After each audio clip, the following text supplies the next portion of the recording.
with Stefs and our next guest is members of American Overdose. Thanks for coming by.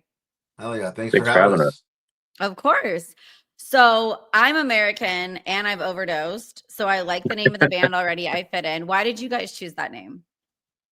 That was back when, like, when I came up with the name, I wanted to do something that had like attitude behind it, and it was like right during the time of like when like we were in the middle of the war in the Middle East, and I used to play a lot of Call of Duty, and I would just hear about how people would talk about America, from other countries, and they'd say that Americans were just like, trying to be the super police, and that we had this attitude about us that we had to do everything to the extreme and be the best at this, the best at that. And I'm like, man, I'd love to grab that and use that like for the attitude of a band.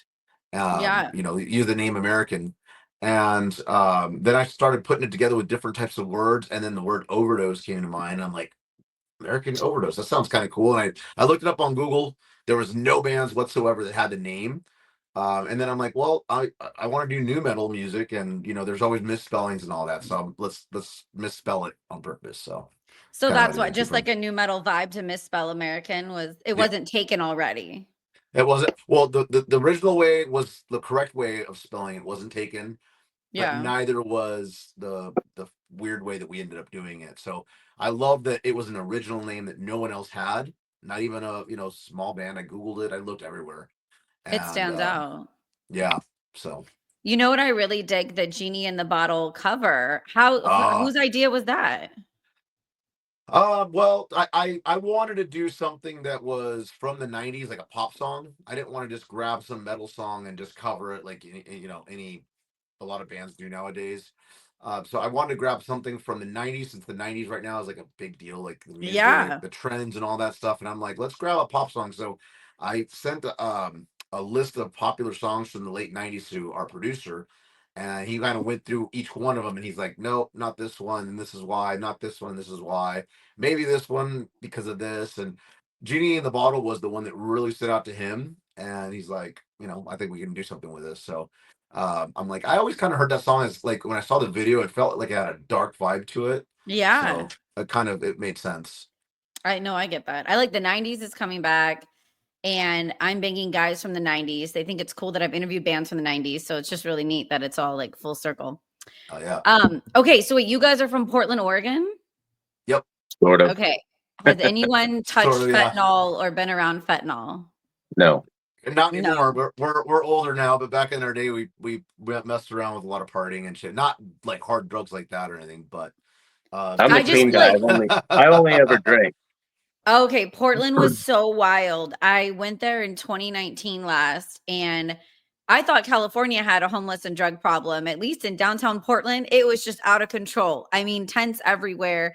I saw Everclear perform, and I had some of the best ice cream at Salt and Straw, I think it was, and it was such a fun trip. But there was a lot of drugs and a lot of. Is that still going on? It's been what, Oh 5 years? yeah. Oh yeah. Okay, So Justin's in Bad. Salem, and I'm in Oregon City, which is kind of close to Portland. I'm like maybe 20 minutes away. But okay, Salem is the capital of Oregon, and Salem, like where Justin's at, they had a huge problem with the homeless situation. Like a whole like area was just like nothing but tents along the freeway. wow, And it was like that for a number of years, and finally like they got rid of them, but they're slowly coming back. So it's yeah. still very alive in Portland and in Salem and Eugene and places like that. So you guys tour a lot in the Northwest, up and down Oregon, Washington, California, Nevada. Have you guys toured kind of more into the South or the East Coast yet, or kind of mainly on the West Coast? Well, we've done a lot of touring in our past. Last year we did two little small runs through the Midwest, because we played Jamie Joss's Milwaukee Metal Fest in May of last year, and so what we did was we played Idaho. We ended up playing Iowa, and then we played Milwaukee, Wisconsin, and then we came back, and then we played Rockfest in Cadott, Wisconsin.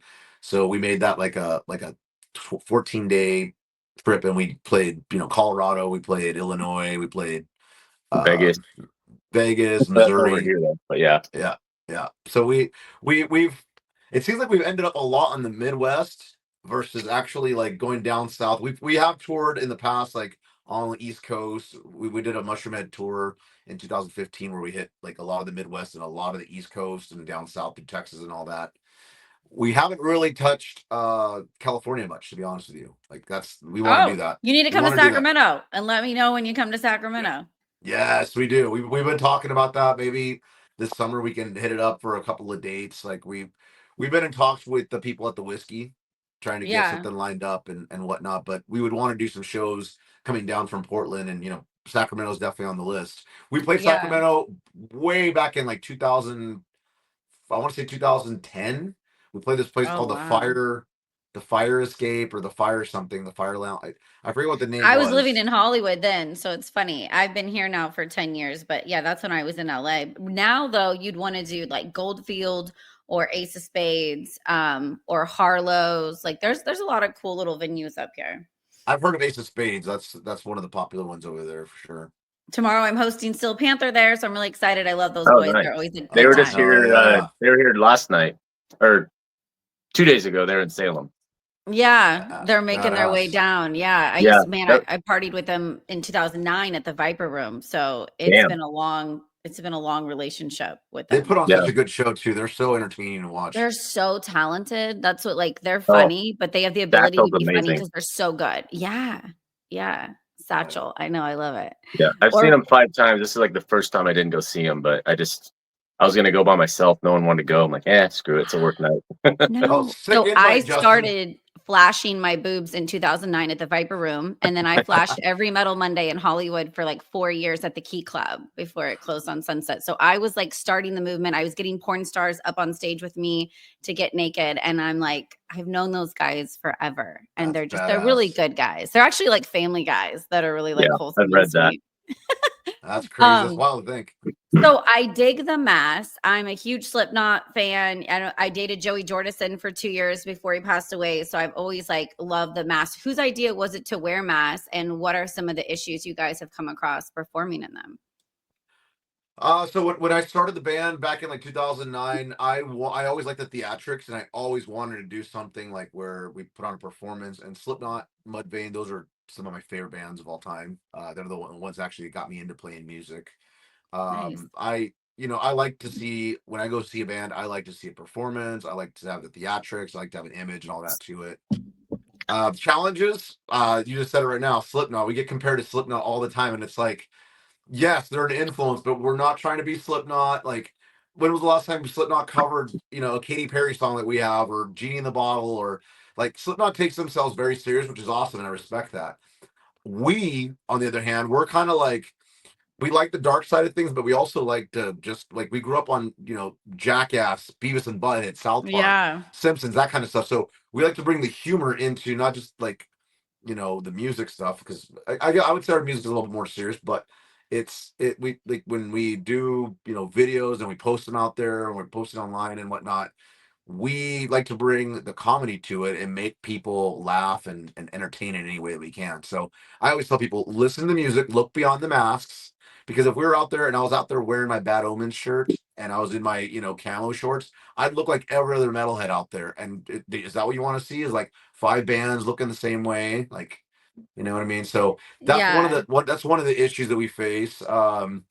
Obviously, like the masks, over time they start Sweating, sweating, they deterring. deteriorate. Yeah, they deteriorate. They get, you get things in your eyes from the makeup underneath. What do you what about you, Justin? I don't know. What kind of challenges do you think? My problem is when my in-ears come out and you can't get them back in, and you're like fighting through the mask. Pretty much Yeah. that. Like on tour, I hadn't quite dialed it in yet, so I would like pull up all the sweat like in Missouri when it's hot as hell, and every time I looked down at my guitar, it would just dump all over my stuff. So every show, like I'd have to, or the next day when we'd set up to play the next show, I'd have to clean all my stuff and get all the salt stains off of everything, off my sweat. And yeah, besides that, just being hot. I mean, you can see really well in ours because they're formed to our face. We have the molds made of our heads, and then the mask is made on our own mold. But I mean, to add on a little bit more to what Cody was saying, that the masks weren't always a thing. I don't know if you've looked into it, but it's kind of almost I would call it newer thing for the band. like they've always painted their faces. I'm new, by the way. I've only been in the band, 14 months, Cody, 15. Something like that. But they didn't always do them because, you know, I've known Cody for 20 something years, and the mask kind of evolved. So it wasn't like they formed this band like, we're going to be Team with Slipknot. Let's wear masks, you know? Yeah. It Sorry, started Cody. with face paint. It started It- with finger face paint, and then we kind Yeah. of slowly evolved into, like, some of us had masks, some of us had face paint, the majority of us had face paint, and then it just kind of it evolved over time where it was It, easier to do the mask than it was the yeah. face paint. And they gave me the option when I joined the band. He's like, you can do face paint or you can do a mask. I'm like, I don't want to look like the odd guy, and I also don't want to do my makeup every night. So this way, I just do a little eyeshadow and throw a mask on, and you know, so I don't mind it. I think it's just different being on stage and being a different person. And it's weird because I'm in another band and we don't wear masks, and it's like I almost feel more like open to move. Like I'm two different people, not in like a good way or bad way, but I don't know. It's different. It's neat. But I don't feel like, I don't know. I don't want to get too deep into it, but it's I cool. like a theatrical performance. I really dig that. I love my buddies are in a band of orcs here in Monterey. I like Gore. Of course, Kiss is a great band from back in the day. And so I like when a band kind of becomes a character on stage. And I do think you could get a little wilder and maybe get away with more because you don't feel like you're just yourself. You're actually this character version on stage. Yeah. I can be pretty shy. Like I feel like if I went on stage without my mask now, I performed in other bands before where I didn't have a mask, and it was kind of intimidating just going out there and whatnot. But I feel like now if I went out there without a mask, it would feel I'd feel naked and weird, and I'd probably be more shy. But yeah, I definitely like the theatric element of it because I feel like you do become someone else, and then people connect the music with the image, and they're like, oh. What's funny though is that when, like we were saying, like when people are related to Slipknot, they expect to hear Slipknot, and then when they don't hear it, well, it doesn't fit the image, and I'm like, well, the image isn't really even Slipknot. Just because it's a mask, it doesn't look like someone from Slipknot or like in that style. Like it's a mask, like Hollywood and Dead, for example. They wear masks, and they got like rappy songs, they got punk rock songs, they got some screamier songs and whatnot. It's like I always tell people, I'm like, look beyond the image, listen to the music, and then it might make sense. If it does, it does. It doesn't, then doesn't. Yeah. But I always tell people, I'm like, just look beyond the mask, and then the mask will be kind of an enhancement to you later once you see the show live. Because, and we're not one of those bands that's trying to hide our identities or anything like that. Like I said, we don't take it that serious in that aspect of it. And so that's another thing I think people sometimes they don't understand. They think like, oh, this is cringy. They're trying to be edgy in this. And that's like, no, I constantly will at the shows, I'll be out there without my mask. As soon as we get done, I take it off. People always ask me, can you put the mask back on for, to take a selfie with you? And I'll do it and whatnot. But it's like, we're not hiding who we are. We're not trying to be like, Kiss was back in the day where we're hiding our names or our names and our faces and all that stuff. That's not anything. It's just part of the show. And we're able to use in music videos, use our no mask and mask as different scenes and incorporate acquiring the mask, if you will, and it kind of helps with storylines and just gives a little more diversity, I guess, so have you guys ever ran into a gas station with a mask on? No, but Cody's mask got thrown away at a gas station on tour. Oh no, how? In Iowa. So someone in Slipknot probably is going to end up finding it. That's like the ghost of Joey Jordison threw your mask away in Iowa. We had like my God. 20. We had these all like plain white bags in our van, and they're all full of trash. And then at the end of the show, Cody's mask was laying out, and our bassist was like, "Hey, you should, hide that so no one jacks it." So he's like, "Put it in one of these white bags." Great idea. So it got put in the van with everything else, so it disguised as a white trash bag and ended up in a, Flying J's parking lot somewhere. Dumpster. And what have sucks you guys? about it, oh wait, sorry, what? I was gonna say what sucks about it is that the mask was a custom made mask for me. And the guy that customized it, he's down in California. He actually did Corey Taylor's mask, one of his masks from the Gray chapter. So he had worked on Corey Taylor. So this guy was like, and he works with Tool and he works with Lady Gaga and all that shit. So he cut me a badass deal for the mask, customized it for me and everything. And so once I told him what happened, he was like, sorry, I'm working on, Tool and a project with Tool right now where I'm doing a lot of things for them. He's like, I'm not gonna be able to make you a mask in time again. And so I'm like, God damn it. Like, it really, it still sucks. I hate talking about it, but How'd you it get is a new what it You is. one? gotta find the humor in it. Yeah. Yeah. So I posted about it online, and ironically enough, someone mentioned this guy, Josh Everetts, who is now working for Slipknot now on their new stuff and working with Mudvayne. He did Greg's helmet thing that he uses, or his head cast thing with the spikes. He did his, and he's been working with Sid Wilson, gas masks and all that stuff. And so someone tagged him in the comments and said, "Hey, this guy's really good." So I hit him up right away because we were on our way to Milwaukee Metal Fest, and Wow. You he were says, pressured. yeah, I was under pressure, man. It was scary because I'm like, we have this huge show, everyone's gonna have a mask. I don't have a mask. What the hell am I gonna do?" And so I hit him up, and then he tells me he's only 20 minutes away from Milwaukee. I'm like, no way, you're gonna be an hour away from where we need to be for the show. I'm like, or 20 minutes away. I'm like, well, we'll come by. He's like, come by and I'll measure you and I'll, we'll get it figured out. So luckily enough, he was like right there and he measured me out. I gave him some ideas. He sketched it out. And, a few weeks later, he already had the mask ready for me. In the meantime, a friend of ours, Kyle Cassidy, he had a replica mask of one of my old masks that I used to use. And he was coming in from Illinois to Milwaukee Metal Fest just to see us and Lacuna Coil. Oh, cool. And so I hit him up and I said, dude, I know that, I'm asking you to do a lot right now, but can you bring me that mask so I can use it on stage and you can totally save the show for us? And he did. He came out, he brought the mask. I was able to wear it. And, we got him backstage and we signed a bunch of shit for him. And, I keep telling him, like, dude, you're a hero. You completely saved the show for us. And so we got very lucky in that aspect. A few weeks later, obviously, I got my new mask, and the rest was history. No, it But wasn't. it was just weird We, how that we all got your happened. mask. I thought we got your new mask when we went back to play Rockfest. Remember, you used We a picked it up. temporary mask, We and we picked it picked it up. up Yeah, in we picked it when we up. did Rockfest. Yeah, Yeah, we picked so it it up. worked out. So yeah, it worked out.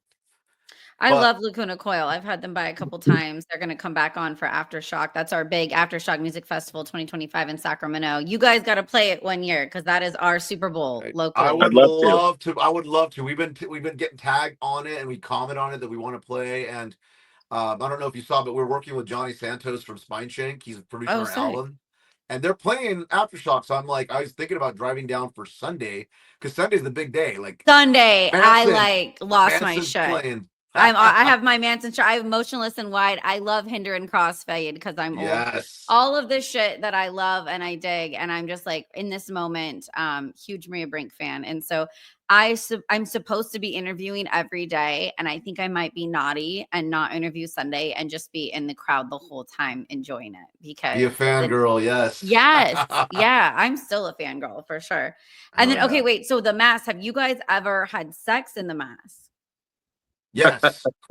Yes. Back in my bad days. Back in my bad days when I was single and just being Not crazy with the and wifeys, partying like and all that. My with wife wouldn't allow randoms? that. No? What? Well, Why because she would knows wifey she not want she that? she probably knows the shit that like is inside his mask when he's sweating and Yeah. It's spitting all and sweaty and No, gross. she's still like when I have it on, she's like, because we have contacts in, and she looks at me and she's like, I just can't. She's like, I know you're under there, but I just can't do it. It freaks her out. She's probably a good woman. She's She's great. probably a keeper. Yeah. Oh yeah. I feel Well, yeah, like I have to keep her. We're married, right? No, yeah. No, well, I've been divorced twice. I'm really good at it. I'm no. looking for my third ex-husband. I feel like a mentally unstable chick like me that's really bad news would like the mask. So if the chick doesn't want the mask, that's a keeper. Like you should hang on to her. Yeah, That explains my past then, I guess. Yeah. Watch out for those. Okay, Yeah. can I do fun random question time? Do it. absolutely. Okay. What is your guys' favorite new artist? Ooh, new? Like how new? Like newer, maybe in the last 5 or 10 years, you've just discovered them and you're like, oh, I dig them. I don't listen to a lot of new stuff, honestly. The only new one I really get into would maybe be Wage War. Okay. Wage War is awesome. I love Bad Omens as I'm rocking their shirt. They're one of my absolute favorite bands right now. Noah's voice is just amazing. I love Ronnie Radke and Falling in Reverse. That's like Dude, Ronnie I Radke is the love how last he true rock pops off. star. I love. Do you watch Ronnie? He just tried to take Oh, down the whole Monsters of Rock cruise. Like the cruises have had bad luck lately too. Poor Tammy Down's fiance went over, and now some guy had a heart attack on Monsters of Rock. But he took down Brett Woods. He got him kicked off, and I love how Ronnie's just like everyone's a pedophile. Everybody is fucking young people, and I'm here for it. I'm listening to how, him. how do you like it though? He seems to have some dirt on your boy for Motionless in White. He's mentioned that multiple He times. does. And he took down, I'll be real, like I've been really good friends with a local DJ from 107.7 The Bone, Nikki Black, for years, just because I was Modesto, she was San Francisco. We're not competing markets, but we're both like young chicks that are radio DJs, and it's a male dominated area. So I've always had her back. He took her down, got his whole crew of, army on her social medias and everything, saying that because she's hosting the Monsters of Rock cruise, she is okay with a pedophile being on the lineup. And obviously she's not, like she's not okay with it. But I think he's entertainment. I think he needs his own show. I'm going to listen to him, but I see him kind of go after a lot of people, and then whatever he says, his crew behind him is like, choo, choo, choo, I'm going after it. And I felt bad. She was like, girl, it's getting bad, like they're going after me, and she's on it right now hosting it. And I think things die down within a couple weeks, but I think he's a survivor. That's my personal take on it. And that's why it's such a passionate topic to him, and why he gets so heated when talking about someone has been a pedophile or with someone underage. I don't know. That's like what makes sense to me. Yeah, it could be, and I feel like he's the last true rock star that we have in our generation, modern day rock star, because he does not care. He has no filter, no nothing. He says it how it is. Dude, he's a badass. He's like selling out, like, these stadiums or these arenas and whatnot. He's a Yeah. great performer, great singer. He can rap, he can scream, he can sing, he can do country. What can't the guy do? Um, there was something that was going on Twitter, and I ended up joining in on it, and started like kind of defending what he had said. And then he commented back, and then he retweeted something that I said. So I was like, holy shit. And then people were like, you guys need to collaborate someday. And I'm like, I would love to have Ronnie Radke on an American Overdose song someday. That'd be a dream come true. That'd So be Falling in sick. Reverse for me, Bad Omens, Currents, Dayseeker. Let's see, I do like Motionless in White. Um, who else? Who else? Who else? Yeah, I would say those are the top ones that I mostly listen to a lot right now that are considered, I guess, new and um, more modern Newer. day. Yeah. Yeah. Okay. Do you guys have a wildest show story Hmm. that you can tell? Or maybe after show?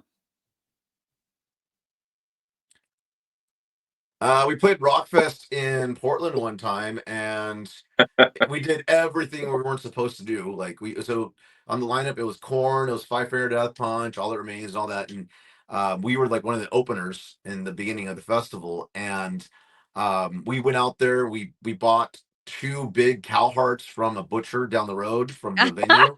I love And it. I came out on stage with a big old butcher knife, and I had the heart in my hand right before we started the first song. And I chucked it out into the crowd right before we started playing. And people were like fighting for it and tearing it apart. And we had the other heart inside this like bucket. And so it was like draining, the blood was draining because it was really hot out. It was an outdoor show. And like after the second song, I'm just like drenched in sweat, and I'm like, I go over towards the bucket, and I didn't realize there was blood in there. I thought like it was one of the water buckets that we had. So I tried to put it over myself, and there's blood that came down on me from the cow heart, and I swallowed some of it. So And I was real like, blood. It's real not fake. blood, It's real, real it's real cow heart blood. cow heart blood. And so I'm Oh. like choking, and I'm like coughing, and like the microphone's like pretty hot. So I'm like pulling it away from myself, but people can hear me hacking. Did And you get cow AIDS? Is that a thing? no, no, I'm No? alive still. This is back in Yeah. 2011, so I'm still alive, Okay. luckily. You would have got Nothing. like cow AIDS symptoms by now. By now I'd be dead. But Yeah. my brother ended up lighting his drum set on fire on stage because we had a secondary drum set. The fire marshals had to come out and spray it down. He climbed up this big old freaking thing that they had alongside of the railing. He wasn't supposed to be up there, so they're trying to yell at him because they thought he was going to jump off of there while he's singing. because he's the other vocalist. Sounds a lot like Slipknot, Cody. I Yeah, know. you guys are going against the grain. That's I cool. know. That's rock and roll, though. That You was want a good show. Rockfest, and but right after that, like everyone freaked out over us, and they came over, and we had like probably like 500 CDs, demo CDs that we burnt, handed them out to everybody along with flyers of our website, and took a bunch of pictures of the people. And then the next day, for the second day of the festival, we ended up getting friends backstage, including Justin, to come Yeah. back there, and there's Corn walking around and Five Finger Death Punch and everything like all over the freaking place. So that was one of my most memorable times. There's been lots of craziness and chaos, but a lot of those times were like with drunkenness and who knows what happened, and just Just hearsay a there. solid show, though. Good entertainment. Yeah. Yeah. How I about dig you, it. Justin? I don't have any crazy ones. I mean, besides Josh falling backwards off the stage at that Medford Metal Fest.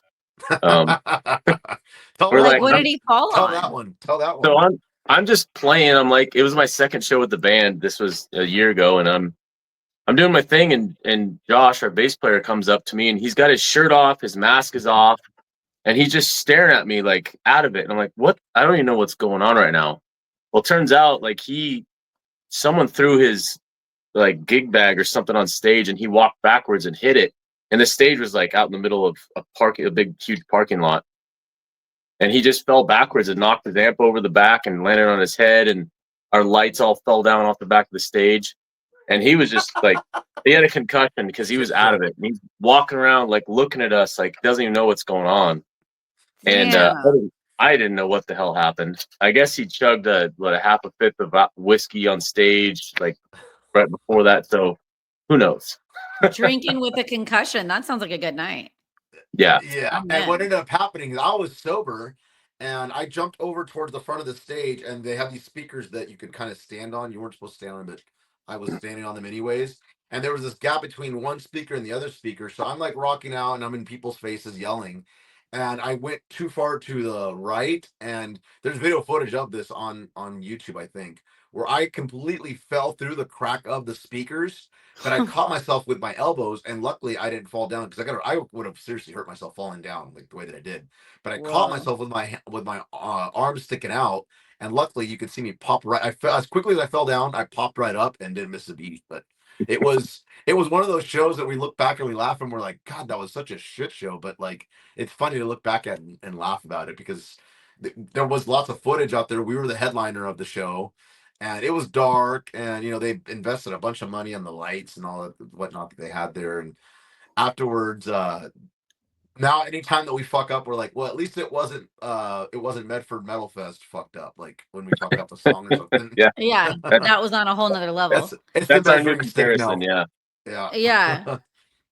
Okay, what's the longest someone's gone without showering in the band? Oh God. That's probably I would say it's a Rommel. Is that Rommel, you think, maybe that would be the longest? Or was he And shouting? how long do you think? Rommel or Brick, maybe. I don't know. Pretty sure Brick usually showers like the night before, so he's good. Maybe Rommel.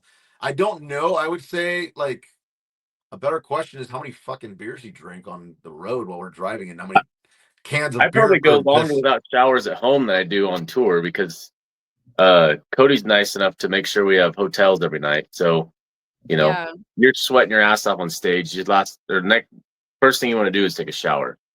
When you're home, you're like, fuck, I can do that anytime, So I would go maybe 2 days at the longest, but the other guys, we don't know because me and Cody and Pete share a room, and then Josh and Brick and our stage guy share another room. So who's the wild room? The wild room's theirs. You guys are like the good guys, and they're the naughty room. I would say the good guys. We try to go to sleep earlier. Yeah. Somehow we always get the rooms joint, and there's a door between them, so they can break in and fuck with us. Not good. No, you're trying to sleep. There's lots of good video footage. Balls and whatnot. Josh, our bass player, came in one night and he was wearing this man thong, and he's like dancing all over like the beds and jumping, and like I'm like, what in the hell is going? I was not expecting it. I'm like, what in the hell is going on? And my brother Pito, the other singer, he's like trying to sleep. He's like tired, and when he's out, usually he's just like, I'm done. I don't want nobody pissing me off. He's got a short fuse, and he got really mad because Ron was like right there with his butt cheeks in his face. And he's just like Did he jumping get up and down in the teabagged? bed.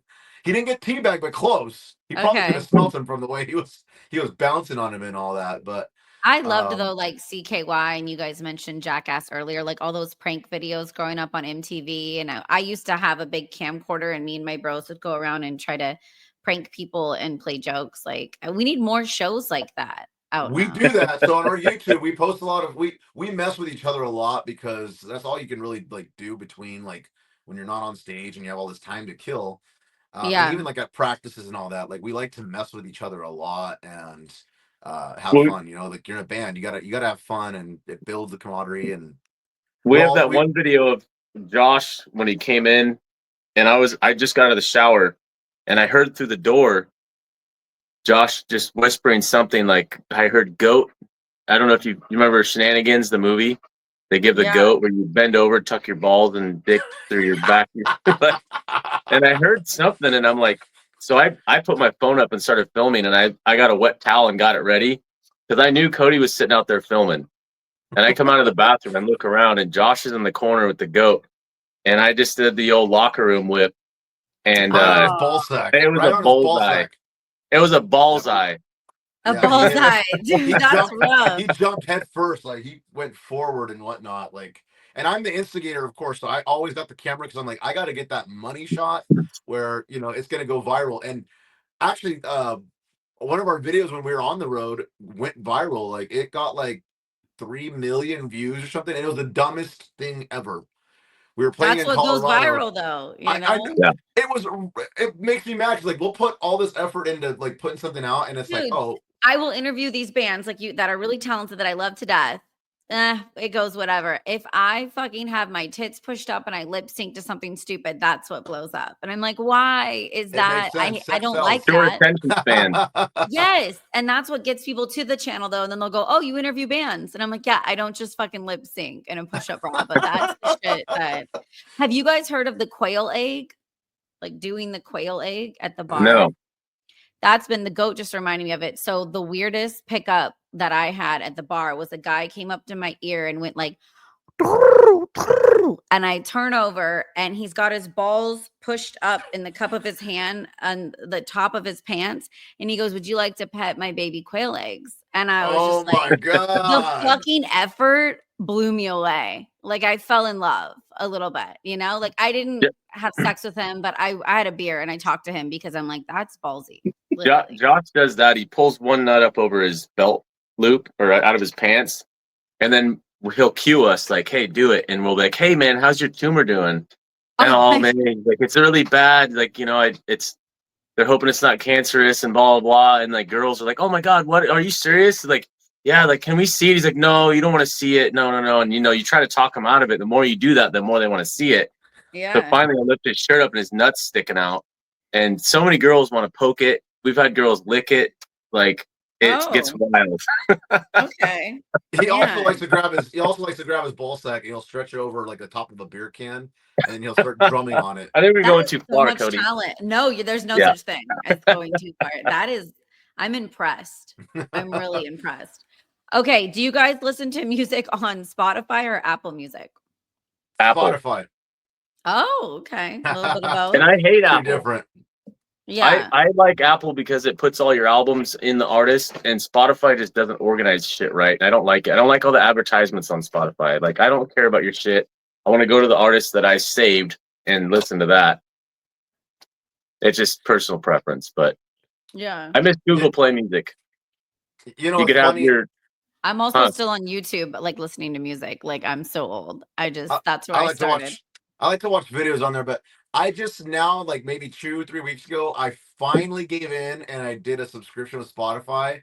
I never used to do the Spotify. I would just do the free stuff because I'm even more old school. I have an iPod that holds 256 gigabytes. You did have an iPod. I did have an iPod. I have a love CD that case thing. with a CD player in my SUV. I So do we're too. gonna talk about all. You Yeah, beat me. You beat me. I then. still rock my CDs just to impress the young boys when I go to pick them up. I'm like, you guys want to see some CD? Get in the car. It's like how I lure them. Okay, who in the band is more likely to go to jail? Josh. Yeah. I'm the only one that's been to jail in the band. Pito. No, Oh, Pito's been to jail. I've No, been in jail a lot. Pito and I've and been Justin too. have It's a been. good time. It adds character. What did you do? Um, oh, just a DUI and then fighting the Oh, one before. So I was a young wild chick. Now I go to bed early though. I really do like to sleep. What is your guys' favorite music news source? News source. I'm gonna say the Cody. PRP. I'm gonna say the PRP because they always share our stuff and I love them. So shout out to Wokibus for always loving American Overdose and sharing our news. He's the man. Nice. I don't have one because I just have a bunch of stuff I follow and it leads to other things. As soon as you click on something or comment, you have a million things on your Facebook. And I'm new to the media stuff, like with the band and actually knowing who's who and who's posting our stuff. So I'm just learning all that, starting to memorize the names. I see so many, I don't remember any of them, but yeah, I'm I'm obsessed. basic. But yeah, I'm our basic. For You pages are now great. Like I follow all of the news source and so to figure out what's going on. Yeah, Do I'm you just guys getting into have that. a band tattoo, like a tattoo for the band yet? I have that So one and I have that one. I got the A right I have there. So and I I got have one on this. my leg too. This is my Oh, old that's band. tight. It's like a handprint. Um, That's so tight. backstory, real quick. I won't take too much time, but Josh and I, our bassist, has been my drummer since we were like 12 years old. We started in middle school playing. Things led along, little bands here and there. Then we became Kill on Sight, and that's the tattoo for that. But that's how we met Cody. Is Cody's best friend was our singer when we were like 14 years old, Oh, wow. and we kicked him out of the band. And Cody's on AOL Instant Messenger, talking shit to us like you guys suck and fuck you. I fucking love that you just And said AOL Messenger. yeah, Like that oh yeah. ages us all. Like Yeah, no, The oh, aim sorry, days. dang it. Yeah, we're 25. No, so no, same. Like I love years AIM. years later, Cody, I don't even remember how he came back into this story, but he just started hanging out with us again, and we played shows nonstop, and we started bringing Cody on stage to sing with us to do a certain song. He loved doing it, and so we built that relationship, and then he did his American Overdose, and we always did our own thing, and that's kind of how me and Josh are in the band because we have a lot of history, and he recruited us in. So quick That's sick. You guys backstory have for you. known each other forever. Yeah. Yeah, I won't say how many years, but a long time. A couple A long years. That's what time. I Yeah. say. I'm like, wait, I shouldn't say how long I've been in and out of this because it's been a second. Especially if I'm trying to bang 25-year-olds. I gotta be careful with my math. I don't want to throw out high numbers. Okay, so what do you guys have coming up for 2025? Plug anything and everything that's going on with American Overdose. Uh-oh, here you got an hour. Yeah, let's do it. I'm drinking at home tonight. That's what I'm doing. I'm drinking a little bit. I'm trying to hide it so we don't have any advertisement we don't want. Oh, I'm not that cool yet. Maybe in a Oh, couple years. If I have an official beer, then I'll be like, you can't drink your beer. But right now it's just like shits and gigs, you know? It's this is the fucked up cheapest Friday. beer. Oh, nice. That's fun. And I've got PBR. I am very classy. Very It's high class. $19 here for like 18, 16-ounce cans. Dude, It's that's pretty it. good. No, same California. I think it's like $12 for a 12 pack of PBR, which is really affordable. And I don't normally actually buy it, but I had a huge party for my kids last weekend, and there's just a bunch of leftover PBR because I got a bunch of cases. So I was like, "Fuck it, I'll drink it." More of a Oh yeah. wino, yeah. But okay, so what's coming up for American Overdose? Plug what you can. So right now we don't have anything tour wise lined up or anything. So we released a new album last July, Artificial Infection, full 12, 13 song album. We've been working with, like I said, Johnny Santos from Spine Shank. He's producing our album, our new music, anyways. So the first release that we just did was Genie in a Bottle. So anyone out there listening, go check out the music video for Genie in a Bottle that we did. We have another new song. We haven't announced the date, but we'll announce it on your show here. We're releasing a new song called Point of No Return. It's coming out on Woo. April 25th. And we have a video for Yeah, that. So it'll be releasing on that date, Friday the 25th of April. Badass song. We worked with Johnny on it, and it's heavy, it's catchy, it's got everything that you would want. After that, we're going to continue releasing new music and videos every 6 to 8 weeks till the end of the year. We're going to continue writing music. We've been writing, me and Justin have been writing like crazy, and we've got a lot of great music that's coming. Johnny's producing all of it, and we'll see where we end up, because like I said, right now we don't have any shows lined up or tours or anything like that, but something can happen with the blink of an eye, and next thing you know, we're busy with a schedule or something. But I want everyone to go out there, check us out, tell your friends about us. Like I said, we don't take ourselves too seriously. You can look past the image, check out the music. That's all I got to say. We got lots of new music coming. Awesome. Forgot to Thank you, mention guys. Yeah. our other producer we're working with, Nicolas Quemtree. I just want to throw him in there because he's amazing. I write songs, give them to him, and he makes magic out of them, and I can't thank him enough. So Super sick. Well, thank you guys so much for coming by Stefs Rock Show. When you come to Sacramento, you have to hit me up and let me know. We will definitely make our way down there, and hopefully you do get to come out and catch a show, because I would say we're very entertaining on stage, and people always, like, when they come see us, they just like watch us like they're watching a movie. I expect them to headbang and shit, and they do sometimes, but and there'll be a mosh pit, but a lot of times they're like looking at us like they're watching a movie, because there's so much shit going around. Yeah. I think the new songs will be much more headbanging. The new album is going to be it's a lot more aggressive. We're keeping the melodic side of things and the dynamics, but we're going a lot heavier. Heavy. Yeah.